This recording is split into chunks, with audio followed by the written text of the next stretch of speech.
RWS శాఖ కూడా దీనికి కొంత బాధ్యత వహించాలని చాలాసార్లు తెలియజేశాను. ఈ సౌర విద్యుత్ ఒప్పందాలకు సంబంధించి ఆంధ్రప్రదేశ్ గతంలో ముఖ్యమంత్రిగా ఉన్నటువంటి జగన్మోహన్ రెడ్డికి దాదాపు 1750 కోట్ల రూపాయలు ముడుపులు ముట్టినట్టుగా అమెరికన్ న్యాయస్థానంలో అభియోగాలు నమోదైనాయి. దీనిపైన ఇదేనో అది నేను లాస్ట్ 2-3 డేస్ నుంచి ఒకసారి మొత్తం పరిశీలిస్తా ఉన్నాను. ఒకసారి మన ముఖ్యమంత్రి గారితో మాట్లాడి దీని మీద కలిసి సమిష్టిగా ఒక నిర్ణయం మన అభిప్రాయం తెలియదు.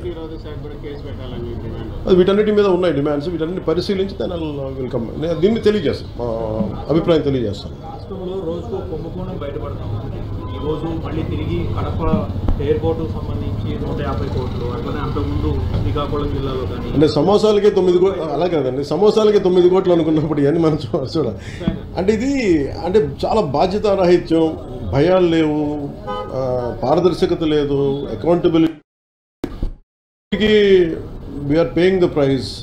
ఇదేంటి భవిష్యత్తులో ఇలాంటి పునరావృతం కాకుండా చూడాలి.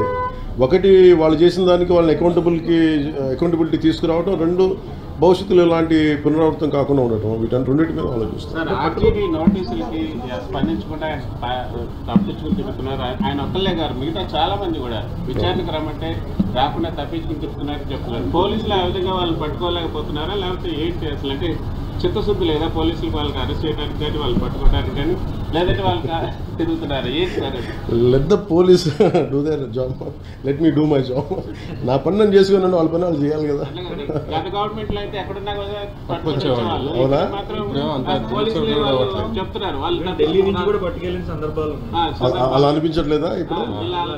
అంటే మీకు ఇప్పుడు చంద్రబాబు గారి మీద నందిగామలో దాడి చేసిన వాళ్ళు సింపుల్ గా కోర్టుకు వెళ్ళి వచ్చి మేము బయటకు వచ్చేసామని చెప్పి కాలర్ ఎగరేసుకునేటువంటి పరిస్థితి కనిపిస్తా ఉంది.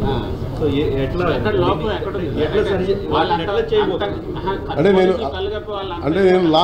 ఒకటి లా అండ్ ఆర్డర్ హోమ్ నేను చేయట్లేదు. సో మీరు ఇది అడగాల్సింది మీరు ముఖ్యమంత్రి గారిని అడగాలి.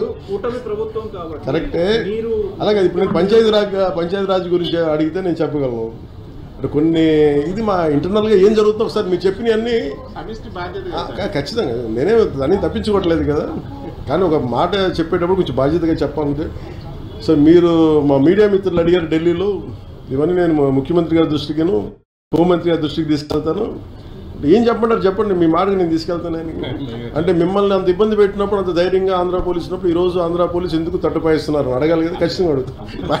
నిందితులకి తొందరగా శిక్ష పడే పరిస్థితిని కల్పించాలని మాత్రం మనస్ఫూర్తిగా కోరుకుంటున్నా. ఎందుకంటే చాలామంది ఇప్పుడు మన ప్రజలు కూడా, అంటే ఎవరైనా ఏదైనా అనుకుంటారు తొందరగా శిక్ష పడితేనే, లేకపోతే ఇది లాంగ్ రన్ వెళ్ళింది అనుకొద్ది ఆ కేసు తాలూకా స్ట్రెంత్ కూడా తగ్గిపోతుంటుంది. సో తొందరగా శిక్ష పడాలి. ఇప్పుడు కళ్యాణ్ గారు బయటపడ్డారు, మేము బయటపడలేదు బాధ విషయంలో. మీరు నమ్ముతారా, సోషల్ మీడియాలో పోస్టులు చూస్తే ఈరోజుకి నేను ఒక బాధితురాలిని. నేను నా దగ్గరికి ఒక పోస్ట్ వచ్చిన తర్వాత పోస్ట్ తీసి చదవటానికి భయపడి దాన్ని ఫార్వర్డ్ చేస్తే నా పోలీస్ ఆఫీసర్లకి నేను ఫార్వర్డ్ చేయాలి. అది సిగ్గుపడి నేను ఫార్వర్డ్ చేయలేకపోయాను. ఎలాంటి బాధపడుతున్నామో తెలుసా మీకు? రాబందుల్లా పడుతున్నారు.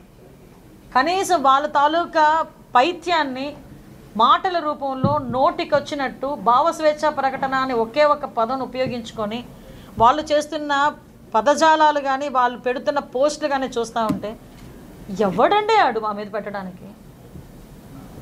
పవన్ కళ్యాణ్ గారు ఇంట్లో ఆడపిల్లల మీద అఘాయిత్యం చేస్తామని ఒకడంటాడు, భువనేశ్వరి గారి గురించి దరిద్రంగా మాట్లాడేవాడు ఒకడుంటాడు, లేకపోతే నారా లోకేష్ గారి గురించో నారా బ్రాహ్మణి గారి గురించో మాట్లాడేవాడు ఒకడుంటాడు, మా గురించి మాట్లాడే వాళ్ళు ఒకరుంటారు.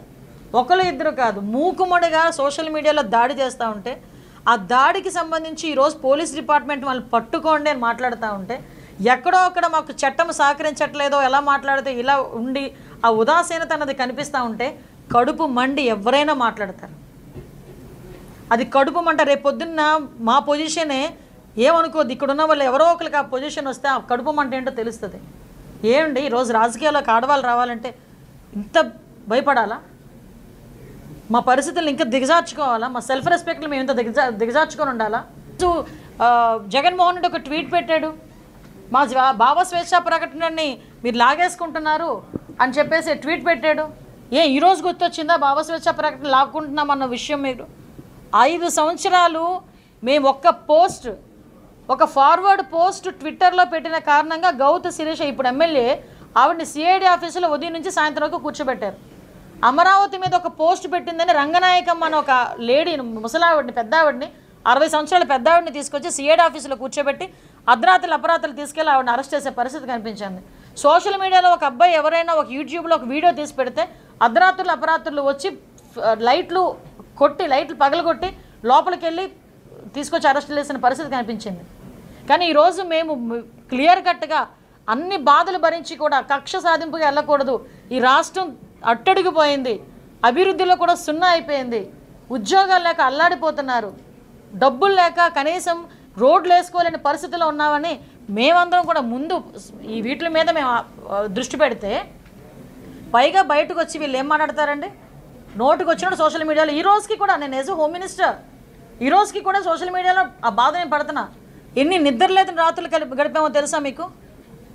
ఈరోజు ఆ బాధ మేము పడతా ఉంటే, ఆ బాధ గురించి మేము చెప్పి ఈరోజు మేము వాళ్ళ మీద చర్యలు తీసుకుంటా ఉంటే మీకు అంత నొప్పి వస్తుందా? దాని గురించి మాట్లాడితే వక్రీకరిస్తారా? వక్రీకరించి ఎలాంటి ఆనందాలు పొందుతున్నారంటే, కూటమిలో ఏదో పవన్ కళ్యాణ్ గారు అనితనేదో అనేసారని, లేదా పవన్ కళ్యాణ్ గారు ఏదో కూటమి అంటే వీళ్ళు ఏంటంటే గోతికాడి నక్కలు ఉంటాయి కొన్ని మీకు తెలుసా? ఎప్పుడు గోతులో పాతారా, అందరూ వెళ్ళిపోతారా, లాక్కొని తిందామా అని ఉంటాయి కొన్ని నక్కలు. ఆ టైప్ అనమాట వీళ్ళందరూ. అంటే ఏదైనా